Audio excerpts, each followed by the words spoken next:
Bonjour, nous allons vous présenter aujourd'hui le modèle stérilisation. Avec lequel nous visons de simplifier le processus de gestion de vos instruments stériles afin de vous fournir la traçabilité complète et d'avoir une composition actualisée des boîtes, ainsi que d'assurer la livraison des instruments chirurgicaux en temps et en heure, en bloc ou interservices. On va parler aussi de la partie endoscopie qui permet de gérer et de documenter les opérations de manipulation et de retraitement de vos endoscopes.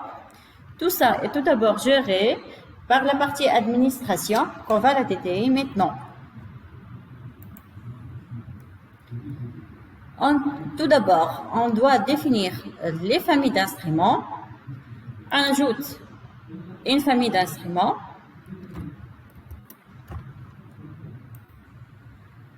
La famille d'instruments est ajoutée. On peut par la suite la modifier ou la supprimer.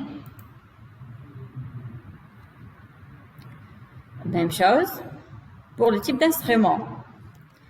L'instrument a aussi un type.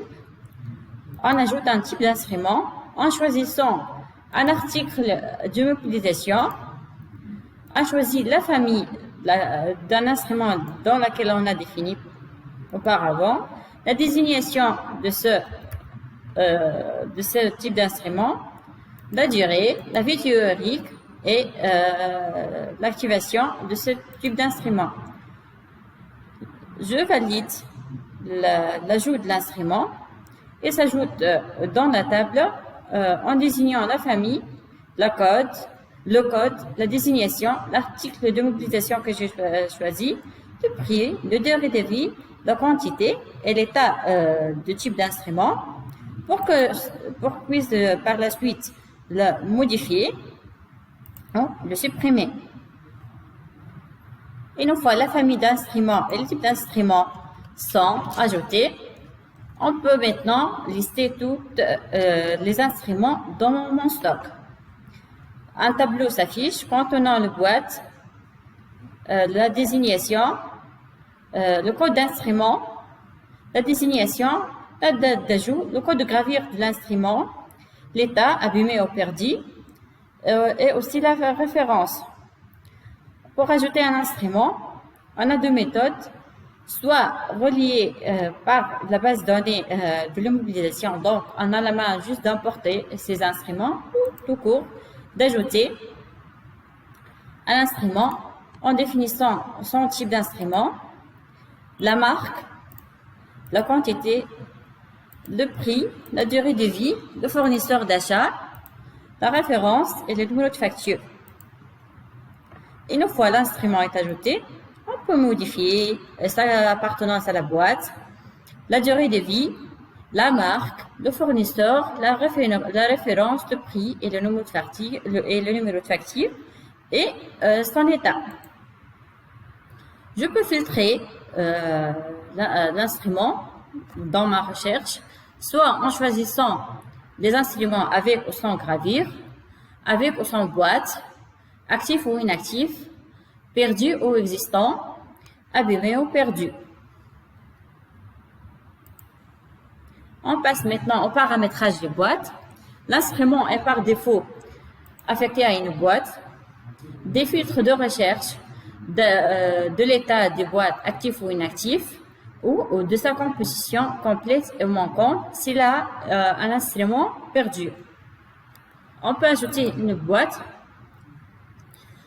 en appuyant sur le bouton ajouter, en choisir le modèle de boîte, la nature de boîte, est-ce que c'est une boîte qui va être dans le circuit ou c'est une boîte réserve qui est une boîte pour dire que c'est une boîte de réserve et que dans laquelle je peux avoir ou remplacer mes instruments de cette boîte. Je choisis nature boîte par exemple, j'ajoute la désignation, l'étage, le rayon d'emplacement dans le stock. J'ajoute mes instruments pour compléter la composition de boîte. Je valide. La boîte est maintenant créée. La boîte est ajoutée. Elle est affectée par défaut par un modèle. Je peux par la suite modifier ma composition, soit sa désignation, soit la nature de boîte, soit par la suppression de cette boîte, soit par la pression de cette étiquette. Si j'ai une boîte dont sa composition est manquante, donc elle va être restée dans ce tableau avec les boîtes, le code d'instrument manquant et c'est de la désignation d'instrument. Tous les instruments du modèle d'administration sont gérés par une extraction de la liste demandée sur un fichier Excel ou par impression selon le besoin. La boîte appartient aussi à une famille que je dois la paramétrer auparavant. J'ajoute la famille d'instruments. Je peux par la suite la supprimer ou la modifier. On peut aussi définir des modèles pour les boîtes. Je choisis le bouton ajouter. Un code modèle se génère automatiquement. Je choisis la famille de la boîte, la désignation, la durée de préemption de ce modèle parce que parfois on demande de définir une durée de préemption pour le modèle de boîte, non pas pour la boîte. Une fois le modèle est ajouté, je peux modifier soit sa désignation, soit sa durée. Ou tout court, le supprimer. Maintenant, afin de paramétrer tout ce qui est modèle, famille et type d'instrument ou de boîte, on passe maintenant à définir la marque des instruments qui est une étape qui doit être pré-paramétrée pour la suite l'utiliser dans la création ou d'ajout d'un instrument. Je appuie sur le bouton ajouter pour ajouter le code et la désignation de la marque de l'instrument, ajouter par exemple, et je valide. La marque est maintenant ajoutée, d'où je peux modifier ou supprimer ce modèle, cette marque. On passe maintenant à définir mes listes de bacs. Les bacs, ce sont les, comment dirais-je, les armoires ou les bacs dont je vais mettre ma solution de décontamination et mes instruments pour entamer l'étape de décontamination qui a lieu dans un bloc. Donc, pour ajouter un bac, je vais appuyer sur le bouton ajouter le code bac et la désignation, par exemple, pour dire que ce bloc B6 est un bac du bloc maternité. Je valide. Maintenant, une fois le bac est ajouté, j'ai la main de le modifier en modifiant son nom ou le désactiver. J'ai la main de le supprimer ou d'extraire le code à barre pour que je puisse l'utiliser dans le reste du circuit. Maintenant, on va passer aux listes des autoclaves. Je vais créer mes autoclaves. Pour ajouter un autoclave, j'appuie tout simplement sur le bouton ajouter. J'ajoute le code de l'autoclave, la capacité, c'est-à-dire le nombre de boîtes en cycle, combien cet autoclave doit supporter de boîtes, l'autoclave a un numéro de cycle qui doit être déclenché et la désignation de l'autoclave. Je valide. Une fois l'autoclave est créé, j'ai la main de modifier la capacité, la désignation ou de mettre à jour mon numéro de cycle ou aussi de le désactiver. Une fois j'ai fait la modification, je peux supprimer aussi l'autoclave ou extraire, comme d'habitude, l'étiquette. On passe maintenant à la définition des cycles reliés aux autoclaves. On peut ajouter un cycle en allant dans l'onglet liste de cycles, on ajoute le code cycle, la durée de cycle pour chaque autoclave. On choisit l'autoclave et la désignation du cycle pour qu'elle soit active dans cette autoclave choisie. Je peux par la suite modifier ce cycle, soit en changeant l'autoclave, soit en changeant le durée. Je peux aussi supprimer ou aussi extraire le code à barre de cycle. Ok. Je vais passer maintenant à la création, vous montrer la méthode de créer un test autoclave. On passe à l'onglet test autoclave. Je appuie sur le bouton ajouter. Le code est généré automatiquement. La désignation de la test autoclave, l'active ou inactive, et l'obligation de ce type de test. Une fois j'ai créé l'autoclave, donc je peux modifier en le désactivant ou en supprimant l'obligation de lancement de ce type de test. Je peux par la suite supprimer ce type de test ou extraire le code à barre. Afin de paramétrer le test autoclave et la liste d'autoclaves, on passe à la durée. En effet, avant de mettre en marche un autoclave, on doit tout d'abord le lancer et le valider. Donc, on passe à l'onglet de durée test autoclave. J'appuie sur le bouton ajouter. Je choisis le type d'autoclave, pour le mettre en marche et la durée. En minutes, chaque type de test doit avoir une durée bien précise pour chaque autoclave. Maintenant, afin de paramétrer mes autoclaves, je passe au paramétrage des machines à laver, les laveuses, ou autrement dit les laveuses. J'appuie sur le bouton ajouter, j'ajoute le code le code de la machine, la désignation automatique par exemple, la capacité aussi de nombre de boîtes en cycle, combien de boîtes supporte cette laveuse, et la durée de cycle pour la machine. Je valide.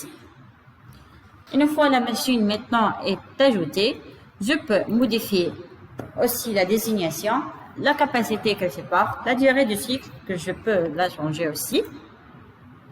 Supprimer cette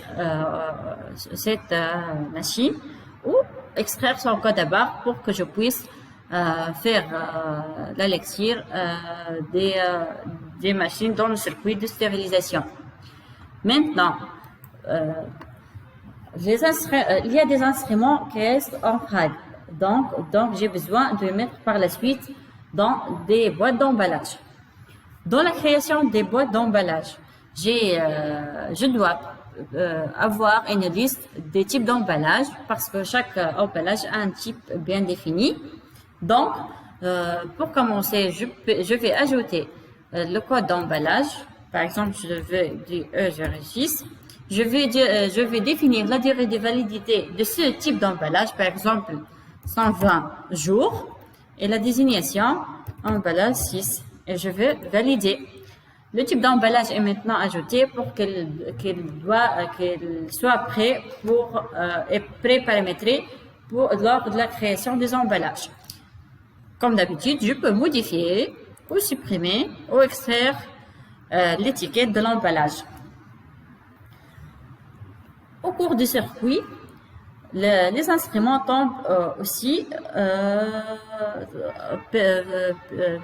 abîmés ou qu'ils soient perdus. Donc, j'ai la main de remplacer cet instrument dans la boîte. Pour valider l'étape de modification et le remplacement de cet instrument, donc je dois définir mes motifs. Par exemple, je dois, parce que l'instrument est détruit, parce que l'instrument est cassé, parce que le tatouage est illisible. Donc, pour ajouter un instrument, on aille dans l'onglet motif de remplacement, j'ajoute le code du motif, la désignation. Une fois le motif est créé, je peux modifier la désignation, le désactiver le motif ou supprimer le motif. Maintenant, on passe à la solution de au pré-paramétrage de la solution de contamination, qui est le nettoyant ou le solution que je dois respecter cette durée tout au long de la phase de décontamination. Donc, j'ajoute pour ajouter une solution de décontamination, on appuie sur le bouton ajouter. J'ajoute le code de la solution, la durée, la désignation. Puis, je passe une fois la solution est créée, je peux la modifier ou la supprimer. C'est ce qui concerne la phase de contamination. Pour la phase de lavage, on définit des lots. Les lots, ce sont les produits à nettoyer pour laver les instruments dans la zone de lavage. Donc, j'ajoute le code un lot. Le code est généré automatiquement. J'ajoute la désignation, le numéro de lot, la durée de préemption de ce lot et de mentionner si je vais activer ou désactiver ce lot.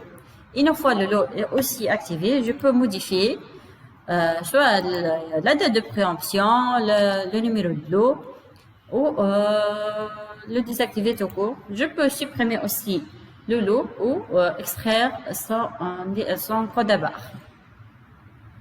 Maintenant, je passe pour le besoin de modèle en boîte, qui a pour but de savoir d'avance mon besoin du jour pour le nombre de boîtes, d'où la nécessité de le paramétrer les modèles de boîtes par acte et par médecin. Donc, j'appuie sur le bouton besoin en boîte, je vais choisir les actes, par exemple l'article code, je vais choisir le médecin, et par la suite, le paramétrage selon le modèle de boîte. Je vais définir le nombre de boîtes et je valide pour que je puisse par la suite savoir mettre des besoins en boîte et savoir mon planning des laver. On passe maintenant à l'onglet de liste des événements, liste des intervenants, pardon. Par défaut, j'emporte tout ce qui est personnel et intervenant local. Intervenant local, c'est-à-dire est-ce que j'ai un stagiaire ou un vacataire que je voulais qu'il interagisse à mon système et qu'il valide les différentes étapes. Donc, j'appuie sur le bouton ajouter. Je définis son code son matricule pour valider les différentes étapes dans le circuit de stérilisation. Je choisis son type, est-ce que c'est un stagiaire ou vacataire, de le fournir un login ou mot de passe et un nom, un prénom. Une fois la validation est faite, je peux modifier l'intervenant en changeant sa désignation ou sa nature.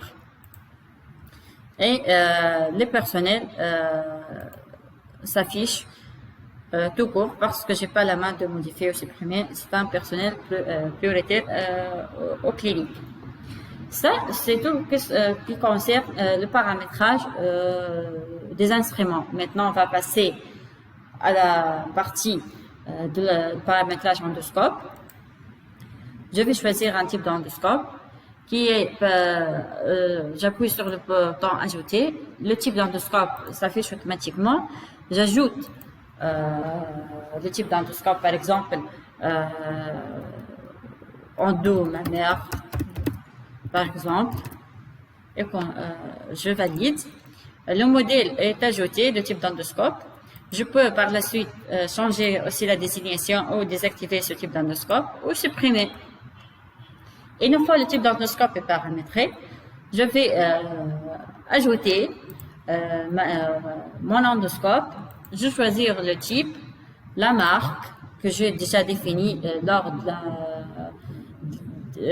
l'ajout de l'instrument, le numéro de série de l'endoscopie et la désignation. La désignation est obligatoire et je valide. Maintenant, la partie paramétrage est faite pour les deux circuits d'endoscope et de stérilisation. Je peux maintenant entamer mes circuits. Merci pour votre attention.